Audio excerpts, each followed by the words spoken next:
It would be a lie to say that I'm not afraid, because this is a one-way ticket. I know I'm going there for a good reason. And if I don't see my family, my friends, and the people I love here on this earth again, I have faith that I will meet them after death.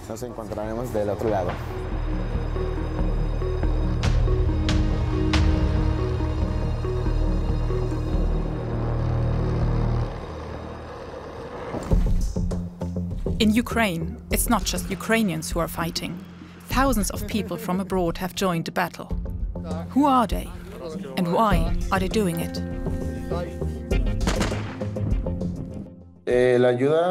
If I'm needed to help my comrades at the front line, I'll go there. If I'm needed to take care of civilians, I'll do that. Whatever job the Legion gives me, I'll do it.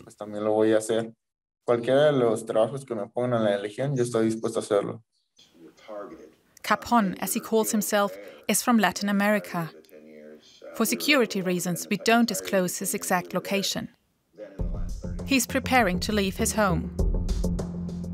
Kapon tells me he works as a paramedic. He seems to have plenty of friends. Overall, his life seems pretty normal to me. In our first online encounter, Kapon doesn't reveal his identity yet. He wants to join the army as a combat medic. I saw so many terrible images of suffering civilians, including children, and it broke my heart to see them. And as a paramedic, I have the skills to help them. I know I have something to offer. The 19-year-old tells me he still lives with his parents. He says his father even offered him money to stay.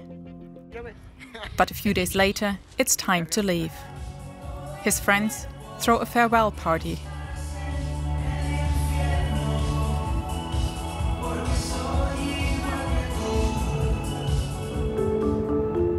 He sends me videos from his journey.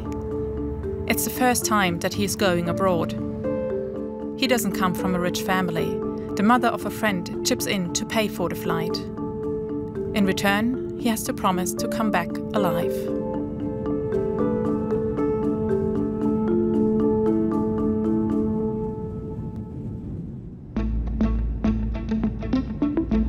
Kapon flies to Krakow in Poland, close to the Ukrainian border.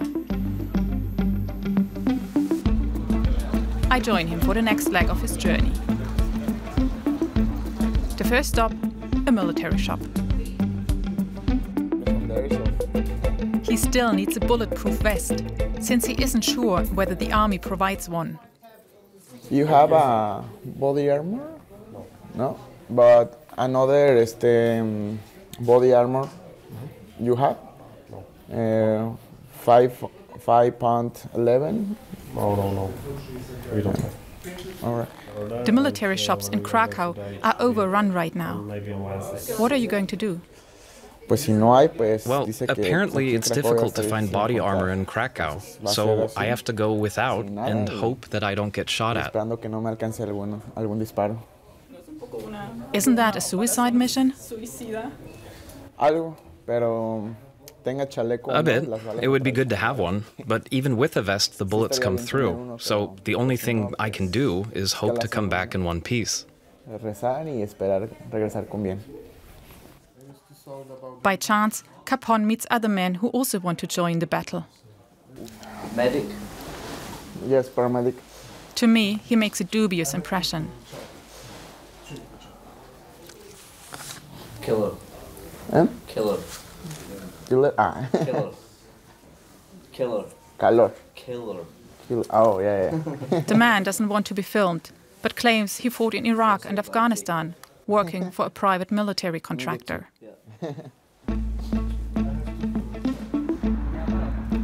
Kapon has no combat experience, so he decides to train on a shooting range. He's now joined by a man from Colombia who goes by Tato. They met online in a group of Spanish-speaking volunteers.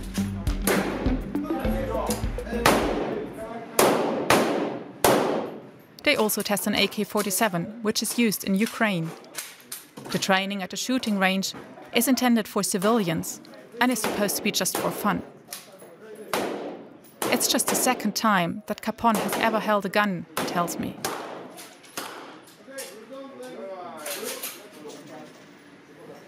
After half an hour, he's done. It doesn't prepare me for war as such, but at least I know how to handle a weapon correctly that I might use in Ukraine. For people like Kapon, the International Legion is their main port of call in Ukraine. On Instagram, it advertises itself as an adventurous, heroic group of comrades. It was founded just days after the war started and is believed to have around 20,000 members. And all have come here to fight the Russians and defend democracy and freedom. According to the Legion, they are paid the equivalent of Ukrainian soldiers of their rank, sometimes less than 500 euros a month. Their contract lasts until the war is over. Their spokesperson tells me that people who want to join have to pass several tests in Ukraine. As a rule, they're sent to some of the hottest spots on the front line and are taken care in some very, let's say, delicate, offensive and defensive operations. Can you prove that you don't use them as cannon fodder?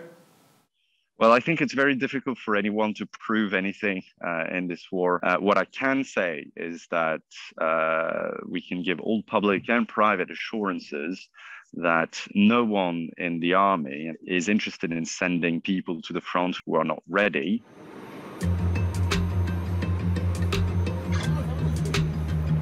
I joined Kapon and Tato on their way to the border. The International Legion officially only accepts people with live combat experience, but they give it a try anyway. Tato at least served for 8 years in the Colombian military, he says. Recently, he was working in Spain but lost his job. For him, the war is also a career opportunity.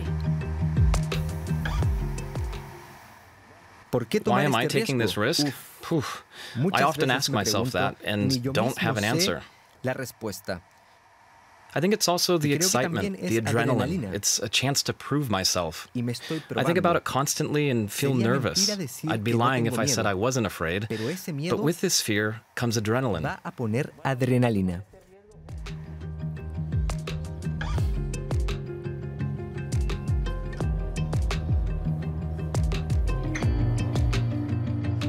Time for the last voice messages. I want you to know that everything's okay. I love you. I'll send you a message when I can.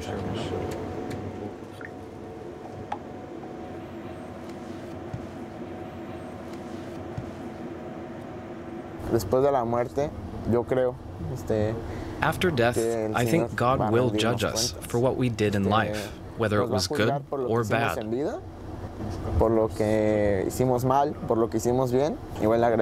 I'm grateful to my family that they introduced me to Catholicism. My faith gives me hope, and it keeps me safe. I know that I'm going there for a good reason. And if I don't see my family and my friends and the people I love here on this earth again, I hope I will meet them after death.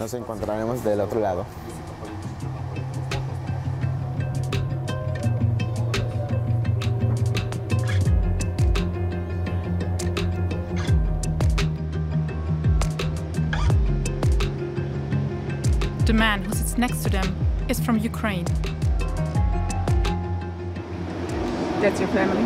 Yes, my family. They're still in Ukraine. He's going to the border to get his mother and bring her to safety. His brother and cousin are at the front, he tells me. So what does he think of the foreign fighters? You guys do a good job for the peace in the world and peace in Ukraine. Because we cannot stop this war ourselves. We need to help. To the border is from her. Most people are going the opposite direction.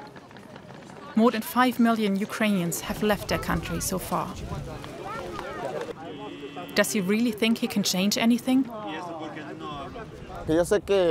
I'm not Rambo, nothing special, but each grain of sand helps.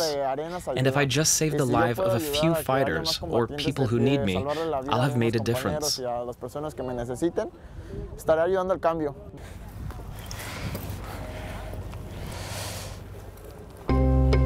They want to join the Legion the next day. My journey with them ends here, but they promise to stay in touch. Kapon seems to have a bit of a roller coaster ride.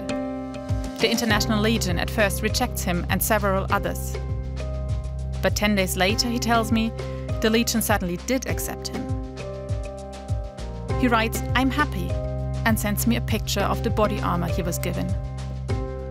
On Instagram, he posts, "You are the only one who can make all of your dreams come true." Besides paramedic tasks, he tells me he's now also receiving regular combat training to be able to defend himself. In a few days, he could be sent to the front. We agree that for security reasons, this will be our last interview. They will train me for combat, with real ammunition, everything, as if I was a real fighter. Have you thought about leaving? You do think about it when you hear detonations, when you're close to exploding grenades, when you hear sirens and are in the cold for hours wearing just a sweater. Also, I haven't showered in a week since there's no bathroom, so you do start to think. Has your view of this war changed?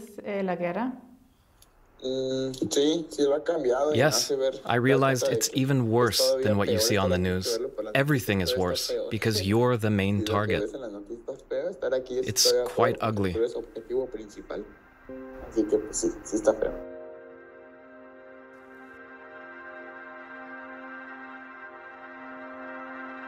10 days later, I received news again.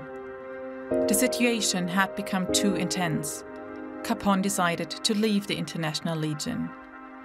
He now is in safety.